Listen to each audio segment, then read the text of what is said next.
Hi అండి, అందరికీ నమస్కారం. నా పేరు సతీష్. ఈ రోజున వచ్చేసి మన తెలంగాణలో ఉన్న రైతులకైతే యాసంగి సీజన్ సంబంధించిన పంటలు వేసుకునే ఉన్నాం కదా. మరి దానికి సంబంధించిన పెట్టుబడి సాయం కింద ఈసారి కాంగ్రెస్ గవర్నమెంట్ ఎప్పటి నుంచి డబ్బులు విడుదల అవుతున్నాయి అని ఇప్పటికే చాలా మంది రైతన్నలు అయితే ఎదురైతే చూస్తున్నారు.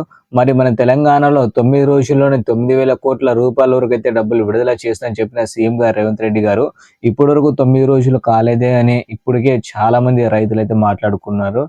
వాస్తవంగా చెప్పాలంటే ఇప్పుడు హామీ ఇచ్చిన విధంగా మన తెలంగాణలో ఈ పథకం ద్వారా ఎంతమంది రైతుల ఖాతాలో డబ్బులు అయితే వస్తుంది, అలాగే ఈ 2026 సంవత్సరంలో దీనికి కొన్ని మార్పులు అయితే చేశారని చెప్తున్నారు. ఎలాంటి మార్పులు అయితే చేశారు దాని గురించి కూడా పూర్తి సమాచారం అనేది ఈ రోజు వీడియోలో తెలుసుకుందాం అండి.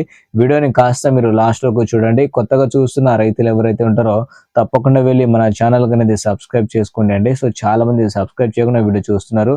ఈ రోజు కనుక డేట్ కనుక చూసుకుంటే ఫిబ్రవరి 5వ తారీఖు అండి. మొత్తానికి హామీ ఇచ్చిన విధంగా మన తెలంగాణలో రైతు భరోసా సంబంధించిన డబ్బులు విడుదల చేయడానికి అయితే ప్రభుత్వం అయితే సిద్ధమైతే అయ్యి దాదాపుగా 9,000 కోట్ల రూపాయల వరకు అయితే డబ్బులు అయితే సర్దుబాటు చేయడానికి అయితే ప్రభుత్వం ముందుకైతే వచ్చింది. కాబట్టి ఇప్పుడు హామీ ఇచ్చిన విధంగా మన తెలంగాణలో ఎంతమంది రైతుల ఖాతాలో డబ్బులు వస్తున్నాయంటే పంట వేసిన ప్రతి ఒక్క రైతులకైతే డబ్బులు అయితే వస్తాయండి.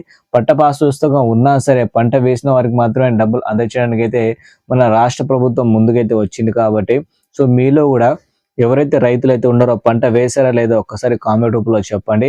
అలాగే ఈసారి హామీ ఇచ్చిన విధంగా ఎకరానికి 6,000 రూపాయల చొప్పున మాత్రమే డబ్బులు అయితే వస్తాయండి. హామీలో చూసుకుంటే 7,500 రూపాయలు అయితే చెప్పి ప్రభుత్వం అయితే 6,000 రూపాయల చొప్పున వచ్చేసి డబ్బులు విడుదల చేయడానికి అయితే సిద్ధమైతే అయింది. కాబట్టి ప్రతి ఒక్కరికైతే డబ్బులు అయితే వస్తాయట. అది కూడా మన తెలంగాణలో మున్సిపల్ ఎలక్షన్స్ అయితే ఉన్నాయి కదా. ఈ ఎలక్షన్ అయిన తర్వాత నుంచి ప్రతి ఒక్కరికైతే డబ్బులు విడుదల చేసి ఈ నెల చివరి దశకైతే కంప్లీట్ అయితే చేసేటట్టు అయితే ఉందని ప్రభుత్వం అయితే చెప్తున్నారండి.